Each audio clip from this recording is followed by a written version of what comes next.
ওকে, last একটা যেটা example দিয়ে শেষ করে দিব, যে আলোচনাটা আমরা করতেছিলাম সেটা হচ্ছে মার্কেটিং কোথায় লাগে, কি কাজে লাগে। হ্যাঁ, বিয়ে করেন নাই কে কে?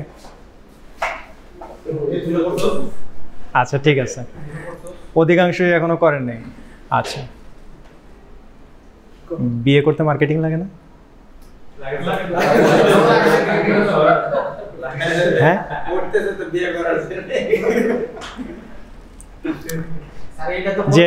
যে আমার ছেলে এইটা পাস, আমার ছেলে এই কোম্পানিতে জব করে, আমার ছেলের স্যালারি এত, আমার বাড়ি এখানে, আমার আছে ওটা, এই যা যা বলা সব কি জন্য বলি আমরা? মার্কেটিং করতে। মার্কেটিং কি শুধু ছেলে পক্ষই করে? মার্কেটিং শুধু মেয়ে পক্ষই করে? দুই পক্ষের সাথে করতে থাকে। এবং যাদের মার্কেটিং যত সফল তারা আদায় করতে পারে তত বেশি। দেখা যায় যৌতুকও পায়, ফার্নিচারও পায়, খরচও পায়, সবই পায়। আর যাদের মার্কেটিং যত ব্যর্থ তাদের শুধু যায় আর যায়। বুঝছেন না? যদিও এইখানে একটা ফাইনাল কথা বলে রাখি, সেটা হচ্ছে যে আমরা বিয়ে যে স্টাইলে করি, ম্যাক্সিমামই তো মুসলমান, বিয়ে ম্যাক্সিমাম যাওয়া হয় মুসলমানের বিয়ে, এটা ইসলামের বিয়ে না। মানে আমাদের এখনকার বিয়ের সাথে কোনোভাবেই ইসলামের বিয়ে মিলানো যায় না। ইসলামিক বিয়ে এরকম ছিল না, এটা অন্য ধর্মের বিয়ের সাথে মিলে, আমাদের সাথে মিলে না। ছোট্ট একটা উদাহরণ দিচ্ছি, সেটা হচ্ছে একটা মুসলিমের বিয়েতে মেয়ে পক্ষের 1 পয়সাও খরচ হবে না, কিছুতেই না। মোহর কি মেয়ে দিবে? যৌতুকের কোনো ব্যবস্থা আছে? না। আচ্ছা, মেয়ের বাবার ফার্নিচার দেওয়ার কথা, ফ্ল্যাট দেওয়ার কথা, হুন্ডা দেওয়ার কথা? না। বলতেছি, সেটাই তো বলতেছি। ইভেন অনুষ্ঠান যদি 10 দিন ধরেও অনুষ্ঠান হয়, আপনি যদি 10 জায়গায় অনুষ্ঠান করেন, সেটা আপনার বিষয়, বাট মেয়ের অনুষ্ঠানের পুরো খরচও ছেলের দেওয়ার কথা। এবার আপনি হিসাব করবেন, আপনি যখন জানবেন যে বিধান হচ্ছে এইটা, তখন আপনি হিসাব করবেন যে আমি কি 10 দিন ধরে প্রোগ্রাম করব নাকি একদিনে এক প্রোগ্রামেই শেষ করব। কথা বুঝছেন না? তখন অটোমেটিক সব সাইজ হয়ে যাবে। তখন একটা প্রোগ্রামেই, একটা যৌথ প্রোগ্রাম, এক প্রোগ্রামেই ওয়ালিমা শেষ, ছেলের ঘরে সব কিছু। এবার 1000 মেহমান খাওয়ানো, 10,000 খাওয়ানো আপনার অ্যাবিলিটির উপরে। আপনার অ্যাবিলিটি থাকলে আপনি 50 জনকে খাওয়াবেন, অ্যাবিলিটি থাকলে 50,000 জনকে খাওয়াবেন, সেটা আপনার হিসাব, কিন্তু খরচ আপনার দেওয়ার কথা। একটা বিয়ে হচ্ছে একটা মেয়ে সারা জীবনের জায়গা থেকে চিরদিনের জন্য চলে আসতেছে, এইটুকুই শেষ। মেয়ের বাবার মেয়ে দিতেছে, এর পাশাপাশি এটাও দেওয়ার কথা না, অন্য কোনো কিছুই দেওয়ার কথা না। এটা হচ্ছে বিষয়। এখন আপনি নিতেছেন, সেটা আপনার বিষয়। আসেন, আবার বিয়ে করেন। আচ্ছা, এখন বিয়ে তো আবার করতে পারবেন না। এখন যেহেতু বুঝছেন, বউকে আগের চাইতে 3 গুণ বেশি সম্মান করেন। শ্বশুর আপনার প্রতি যা এহসান করছে, উল্টা যা দিছে, তাদেরকে কিভাবে আরো সুন্দরভাবে সেইটার চেয়ে 10 গুণ বেশি ফেরত দেওয়া যায় সেই চিন্তা করেন। আচ্ছা, আচ্ছা, অন্তত কয়েকটা স্লাইড হলেও আমরা পড়ে শেষ করি, নাইলে বলবে যে পুরো ক্লাস শুধু গল্প গুজব করে শেষ হয়ে গেছে। এটা হচ্ছে আমাদের ফার্স্ট চ্যাপ্টার, মার্কেটিং কোর্সের ফার্স্ট চ্যাপ্টার। চ্যাপ্টারের নাম কি? Creating and capturing customer value. এই চ্যাপ্টারের যে নামটা, সেই নামের এক্সাম্পলই আমরা এতক্ষণ দিছি। কারণ আমরা কি মার্কেটিং কি কারণে করি? মার্কেটিং করি এই কারণে যে to create and capture customer value. আমি যার সাথে কথা বলতেছি, যে আমার কাস্টমার, যে আমার ক্লায়েন্ট, যে আমার শ্বশুর, যে আমার বিজনেসের ক্লায়েন্ট, তার কাছে ভ্যালু ক্রিয়েট করার জন্য। কেন আমার সুপারি কিনবেন? কেন আমাকেই মেয়েকে কেন আমার কাছেই দিবেন? কেন সব কিছু আমারটাই কেন নেবেন? এই যে ভ্যালুটা ক্রিয়েট করতে চাইতেছি, এটার নামই হচ্ছে মার্কেটিং। সো এইটাই হচ্ছে চ্যাপ্টারের নাম। চ্যাপ্টারে কি কি আছে? এই চ্যাপ্টারের সামারি হচ্ছে যে এই চ্যাপ্টারে আমরা জানবো হোয়াট ইজ মার্কেটিং, আমরা জানবো understand the market place and কাস্টমারের নিড। ঢাকার কাস্টমারের নিড আর নোয়াখালীর কাস্টমারের নিড একরকম, চিটাগাংয়ের কাস্টমারের নিড, বান্দরবনের কাস্টমারের নিড, খাগড়াছড়ির কাস্টমারের নিড সবার একই রকম। ইভেন একজন বাঙালির নিড আর আদিবাসীর নিড একরকম।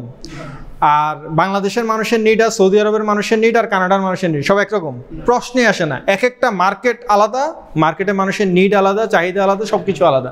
তাইলে ওইটা যদি আলাদা হয় তাহলে মার্কেটিং করতে গেলে আমি যেই জায়গায় মার্কেটিং করতেছি, যেই প্রোডাক্টের মার্কেটিং করতেছি, সেই জায়গার সেই প্রোডাক্টের সেইটার চাহিদা, সেই মানুষ, তাদের কাস্টমারদের সব কিছু সম্বন্ধে আমার আইডিয়া থাকা লাগবে না? কথা বুঝেন? মনে করেন আপনি একটা কোম্পানির ইন্টারভিউ দিতে গেছেন, মনে করেন বাংলাদেশে একটা কোম্পানির ইন্টারভিউ দিতে গেছেন, এটা একদম বেসিক একটা ফান্ডামেন্টাল যে আপনি যেই কোম্পানির ইন্টারভিউ দিতে গেছেন যাওয়ার আগে সেই কোম্পানিটার ওয়েবসাইট থেকে কোম্পানিটার সম্বন্ধে একটু ইনফরমেশন জেনে যান। আপনি প্রথমবার ফ্রেশার হিসেবে ওই কোম্পানিতে জীবনের প্রথম চাকরি করার জন্য গেছেন, আপনি কোম্পানিটার সম্পর্কে কিছু জেনে যান, ওইটার সম্পর্কে কিছু ইনফরমেশন আপনার যাতে জানা থাকে। এমন যাতে না হয় যে আপনাকে যখন জিজ্ঞেস করা হবে যে আপনি আমার প্রতিষ্ঠান সম্পর্কে কিছু জানেন কিনা, বলবেন যে আপনি চাকরি দিলে জানবো, না হলে জানবো কোত্থেকে। এই উত্তর যাতে শুনতে না হয়। তার মানে হচ্ছে যে এই যে ইনফরমেশন, এই যে নলেজ, এগুলো থাকা লাগে বেসিক। আচ্ছা, ডিজাইনিংয়ে তাহলে মার্কেটে আমার সম্পর্কে, মার্কেট সম্পর্কে আমার জানতে হবে, কাস্টমার সম্পর্কে জানতে হবে। ডিজাইনিংয়ে কাস্টমার ড্রিভেন মার্কেটিং স্ট্র্যাটেজি। আমার মার্কেটিং স্ট্র্যাটেজিটা হইতে হবে কাস্টমার ড্রিভেন, কারণ আমার দরকার কারে আকর্ষণ করা দরকার, কাকে রিটেন করা দরকার। আচ্ছা, এই যে আপনারা এরকম হাজার হাজার এক্সাম্পল আসবে। ধরেন একটা সময় আপনি জিপির সিম ইউজ করতেন, জিপি অপারেটর আপনি প্রচুর ইউজ করতেন, এখনও করেন, কিন্তু আগের চাইতে কমায় দিচ্ছেন। আপনি জিপি থেকে মেসেজ পান না? একটা সময় জীবনে একবার হলেও এয়ারটেলের সিম ঢুকাইছিলেন, এয়ারটেল থেকে মেসেজ পান না? তো এই যে মেসেজগুলো পায়, এবং এই যে আমাদের যত ধরনের customer segment, star customer, Jupiter customer, বিভিন্ন ধরনের অফার যে দেয়, এই এত কিছুর মূল উদ্দেশ্য কি? ওকে আবার ফিরে আনা, কাস্টমারটাকে ধরে আনা, যে হারায় গেছে তাকে আবার ফিরে আনা, আর যে আছে তাকে ধরে রাখা। এই যে জিনিসগুলা,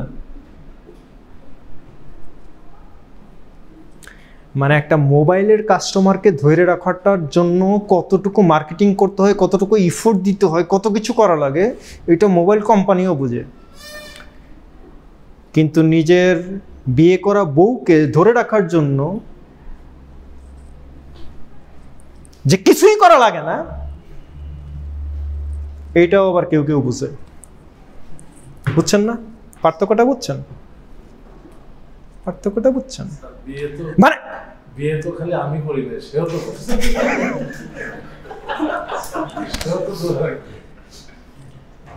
ইনভেস্টটা তো আপনার বেশি যাওয়ার কথা ছিল যদি দিয়ে থাকেন। এখন দিছেন বেশি না নিছেন বেশি, তার উপরেই তো ডিপেন্ড করে আসলে আগ্রহ কত বেশি, ইনভেস্ট কতটুকু করছেন আর যত্ন কতটুকু নিচ্ছেন।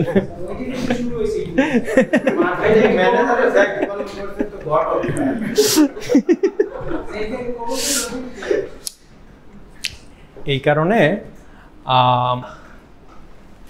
মানে যেইটাকেই আমরা মনে করি যে তো আইসেই গেছে করে, এর পিছনে আর আলাদা ইফোর্ট দেওয়ার কি আছে, আবেগ দেখানোর কি আছে, নতুনভাবে ভালোবাসাবাসি করার কি আছে? এটাই হচ্ছে প্রবলেম। যে জিনিসেরই যত্ন নেওয়া হয় না সেই জিনিসের কোনো কদর থাকে না, আর যেটার কোনো কদর থাকে না সেটার থেকে আউটকাম কখনো ভালো আসে না। প্রত্যেকটা জিনিসের যত্ন লাগে। আপনার একটা মোবাইল, তার যত্ন লাগে, একটা ল্যাপটপ, একটা আইপ্যাড, সেগুলোর প্রতিনিয়ত যত্ন লাগে। আর আপনি একটা মানুষের যত্ন নেবেন না, এমনি এমনি বছরের পর বছর পার হয়ে যাবে, আর আপনি এমনি এমনি চালায় জান্নাতে চলে যাবেন। এত সস্তা? তার সার্টিফিকেট লাগবে। আসেন, preparing an integrated marketing plan and program. পুরো একটা প্ল্যান প্রোগ্রাম থাকতে হবে মার্কেটিংয়ের জন্য, যে কিভাবে করব। শুধু শুরুর দিন না, কাস্টমার যারা একবার পায়ে গেছি তারে না, সারা জীবন তাকে ধরে রাখার জন্য যা যা করা দরকার সেটা। Building customer relationship build up করতে হবে। কাস্টমার রিলেশনশিপ বিল্ড আপ করা মানে কি? শুধু কাস্টমার ধরা? কাস্টমার ধরে রাখা। এই যে টেক্সটাইল ফ্যাক্টরিতে আমরা কাস্টমার একবার যারা ধরছি, আমরা কি প্রতিদিন নতুন নতুন কাস্টমার ধরি? আমরা তো যারা একবার ধরছি তারা আর যাইতে দিছি? একদম কাকড়ার কামড় দিয়ে ধরে রাখছি, কচ্ছপের মতো আটকায় রাখছি, যাইতেই দিব না। একটু হলেও আমাদেরকে অর্ডার দিতে হবে, কিছু না কিছু আমাদের সাথে করতেই হবে, সম্পর্ক রাখতেই হবে। যত খারাপ দিনই আমার যাক, যত খারাপ দিনই আপনার যাক, ছাড়বো না কাস্টমারে। এই হচ্ছে ব্যাপার, যে আপনি আমার টাকা না দিলেও আমি আপনারা ছাড়বো না, এরকম হচ্ছে অবস্থা। অর্ডার সব ক্যান্সেল করে দিচ্ছেন, কোভিডে করেন নাই তো কি হয়েছে? কাস্টমার ছেড়ে দিছি। আচ্ছা, এই যে কোভিডে এত ঘটনা ঘটছে, একটা ফ্যাক্টরি দেখাতে পারবেন আমার যে আগে যে কাস্টমারের সাথে কাজ করতো সেই কাস্টমার যেহেতু অর্ডার ক্যান্সেল করে দিছে, যেহেতু পেমেন্ট ঠিক মতো করে নাই, যেহেতু এই এত বেশি জুলুম অত্যাচার করছে, ওয়ার্কারদের উপরে এত সাফারিং গেছে, ফ্যাক্টরির মালিকদেরকে হন্যে হয়ে দাঁড়ে দাঁড়ে টাকা খুঁজতে হয়েছে, ব্যাংক থেকে লোন নিতে হয়েছে, এই কারণে কয়টা কাস্টমারের ফিরাই দিছে? যে কয়টা কাস্টমারের সাথে সম্পর্ক ছিন্ন হয়েছে দেখান দেখি। যে স্যার কোভিডের আগে আমরা এই ব্র্যান্ডের সাথে কাজ করতাম, কোভিডের পরে আমরা জিত করে আর এদের সাথে এখন কাজ করি না।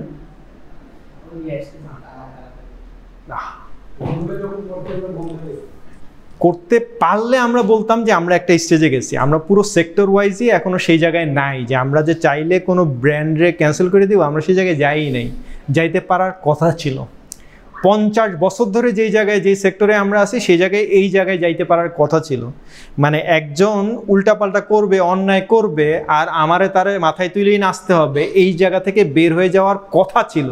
পারি নাই আমরা, এটা আমাদের ব্যর্থতা, সবার ব্যর্থতা। এটা ডিফারেন্ট জিনিস। মানে এর মানে এইটা না যে আমরা ভালো কাজ করতেছি বা ভালো ঠিক কাজ করতেছি। ক্যাপচারিং ভ্যালু ফ্রম কাস্টমার্স বললাম। The changing marketing landscape. Marketing আজকে থেকে 50 বছর আগে যেভাবে মার্কেটিং করতাম এখন ঠিক সেভাবে মার্কেটিং করি। নোকিয়া আজকে থেকে 20 বছর আগে যেভাবে মার্কেটিং করতো এখন সেভাবে মার্কেটিং করে। যে প্রোডাক্টের মার্কেটিং করতো এখন সেই প্রোডাক্টের মার্কেটিং করে। প্রশ্নই আসে না প্রত্যেকটা জিনিস। ইভেন গ্রামীণফোনের 10 বছর আগের অ্যাড আর এখনকার অ্যাডের সাথে পার্থক্য পান না? প্রত্যেকটা জিনিসের পার্থক্য হবেই। আচ্ছা, শুধু হোয়াট ইজ মার্কেটিং এইটুক বলে আজকে শেষ করে দিই। মার্কেটিং জিনিসটা কি? মার্কেটিং জিনিসটা হচ্ছে যে মার্কেটিংয়ে আমরা কি সেল করি? মানুষ সেল করি, মানুষও সেল করি। আমরা যখন বাইরে এই যে এক্সপার্টিয়েট পাঠাই, বাইরে ফরেন রেমিটেন্সের জন্য যাদেরকে পাঠাই, দক্ষ শ্রমিক যখন আমরা পার করি, তখনও সেখানে আমার দেখাইতে হয় যে এই সার্টিফিকেট আছে, এই জিনিস আছে, এর ফায়ার ফাইটিং স্কিল আছে, এর কনস্ট্রাকশন স্কুল আছে, এর ইয়া আছে, এগুলোর জন্য আলাদা ট্রেনিং সেন্টার আছে। আমরা কর্মসংস্থান মন্ত্রণালয় থেকে সেগুলো ইয়া করে ফেলি। বাট বেশিরভাগ ক্ষেত্রে আমরা প্রোডাক্টের মার্কেটিং করি। সো প্রোডাক্টটা ইম্পর্টেন্ট, পার্সনটা না। Marketing is a process by which companies create value for customers. কাস্টমারের জন্য একটা ভ্যালু ক্রিয়েট করা and build strong customer relationships to capture value from customers in return. সারা জীবন মনে রাখতে হবে কথাটা। ফার্স্টে আমি কি বললাম? ফার্স্টে বললাম যে ক্রিয়েট ভ্যালু ফর কাস্টমার্স। দুইটা জিনিস, একটা হচ্ছে ক্রিয়েট ভ্যালু ফর কাস্টমার্স, কাস্টমারের জন্য ভ্যালু ক্রিয়েট করা, তাকে বোঝানো যে কেন এই জিনিসটা তার কেনা উচিত, তাকে বোঝানো কেন এই প্রোডাক্টটা তার জন্য জরুরি, তাকে বোঝানো যে কেন এই জিনিসটা দ্বারা সে উপকৃত হবে। আচ্ছা, কি মনে করেন যে প্রতিনিয়তই তো মার্কেটে নতুন নতুন জিনিস আসতেছে, নতুন নতুন প্রোডাক্ট আসতেছে, নতুন। প্রথম যখন মোবাইল ফোন আসছে তার আগে মানুষ মোবাইল ফোন চিনতো? আমরা মোবাইল ফোন ইউজ করার আগে, মোবাইল ফোন কেনার আগে মোবাইল ফোন দিলে কী কী কাজ করা যায় সেটা জানতাম। ইভেন প্রথম মোবাইল ফোনে যেই কাজ করা যেত এখন মোবাইল ফোনে সেই কাজ করা যায়। প্রত্যেকটা জিনিস আমাদের আলাদা আলাদা জন্য আলাদা আলাদা ডিভাইস থাকতো। ভিসিআর আলাদা ছিল, টিভি আলাদা ছিল, অডিও প্লেয়ার আলাদা ছিল, মিউজিক সেট আলাদা ছিল, প্রত্যেকটার জন্য আলাদা। এখন এক মোবাইলে পৃথিবীর সব। তাহলে এই যে ঘটনা যে আমার নতুন প্রোডাক্ট যখনই আসতেছে, এবার সেটা আপনি একটা প্রেজেন্টারের কথা বলেন, একটা পেন ড্রাইভের কথা বলেন, একটা যে কোনো ডিভাইসের কথা বলেন, যে কোনো ডিভাইস, ইভেন ধরেন আপনি বাইক চালান, এখন আপনি একটা ব্লুটুথ ডিভাইস ইউজ করেন আপনার কথা বলার জন্য, ইয়া করার জন্য। সো এই যে ব্লুটুথ ডিভাইসে এই কাজ করতে পারে, এই জিনিসটা সম্বন্ধে আগে আপনার একটা ধারণা ক্রিয়েট করাইতে হয়েছে না? তো জিনিসগুলো তো আরও সহজে বুঝেন। ধরেন এই যে ওয়াইফাই যখন আসলো, ফার্স্টে বাংলালায়ন, তারপরে কিউবি, এরা যখন ফ্রি ওয়াইফাই সার্ভিস চালু করা শুরু করলো, তো আগে বাংলাদেশের মানুষ ওয়াইফাই বুঝতো? তো তাইলে এই জিনিসগুলো সম্বন্ধে মানুষের আগে সচেতনতা ক্রিয়েট করা লাগছে না? এই জিনিস দিয়ে কী সুবিধা, আপনার কী কাজে লাগবে, 3G কী জিনিস, 4G কী জিনিস, কী সুবিধা পাবেন, এগুলো মানুষকে আগে সচেতন করা লাগছে না? তাহলে এইভাবে আগে হচ্ছে কাস্টমারের কাছে ভ্যালু ক্রিয়েট করা, যে আমি যে জিনিসটা আপনাকে দিতে যেতেছি সেটার ভ্যালু কি। কাস্টমার একবার যখন ভ্যালুটা বুঝে ফেলবে তখন হচ্ছে বুঝে কিনলো। আচ্ছা ঠিক আছে, একবার আমি কাস্টমাররে কিনাইতে পারছি, তার মানে আমি চূড়ান্ত সফল হয়ে গেছি, শেষ। এই কাস্টমারে আমার জীবনের দরকার নেই, নাকি এই কাস্টমারে দিয়েই আমার আরও 100 কাস্টমার আনা দরকার? কথা বুঝছেন কিনা? একটা সময় বাংলাদেশের কয়জনের বাসায় ওয়াইফাই ছিল আর এখন কয়জনের বাসায় ওয়াইফাই? কথা বুঝেন? এখন মোবাইল ছাড়া আপনি তো রিক্সাওয়ালাও খুঁজে পাবেন না, কারণ সবাই এখন বুঝে গেছে একটা মোবাইল না হলে চলে না। আমি না থাকলেও চলবে, মোবাইল ছাড়াও চলবে না। তাহলে এই যে বিষয়গুলো, এগুলো ক্রিয়েট করতে হয়েছে। তাহলে value for customers, then build strong customer relationships to capture value from customers in return. আপনি যখন একবার ভ্যালুটা ক্রিয়েট করে ফেলতে পারবেন, বিনিময়ে কাস্টমারের কাছ থেকে যেটা পাবেন সেটাই হচ্ছে আপনার আসল জিনিস। কাস্টমারের কাছ থেকে এবার ভ্যালু রিটেন করা। ডায়মন্ড ওয়ার্ল্ড, ও ডায়মন্ড ছাড়া বিয়ে শাদীর অনুষ্ঠান হয় না। বিয়ে শাদীর অন্তত একটা আংটিও ডায়মন্ড ওয়ার্ল্ডের আংটি লাগে, কারণ বলা যায় যে এটা ডায়মন্ড ওয়ার্ল্ড থেকে তোমার জন্য নিয়ে আসছি, এটা অন্য জায়গার ডায়মন্ড না, ডায়মন্ড ওয়ার্ল্ডের ডায়মন্ড। এই যে ভ্যালুটা ডায়মন্ড ওয়ার্ল্ড ক্রিয়েট করতে পারছে, আইফোন বাসায় একটা আইফোন থাকলেও দেখাইতে পারে যে এটা অ্যাপলের ফোন। এই যে ভ্যালুটা ক্রিয়েট করছে, এই ভ্যালুটা কি এমনি এমনি ক্রিয়েট হয়েছে? এই জন্য কি দাম কমায় দিছে? বলছে যে বাংলাদেশের এই ছেলেটা আইফোন কিনতে পারে না, যা আমি অর্ধেক দাম ওর জন্য ডিসকাউন্ট দিয়ে দিলাম, এই কারণে আইফোন কিনতে পারছে, এরকম হয়েছে না। ভ্যালুটা ক্রিয়েট করছে, এখন কাস্টমারের কাছ থেকে ভ্যালু ইন রিটার্নে পাচ্ছে। ক্লিয়ার কথা? ওকে, আজকে এই পর্যন্তই।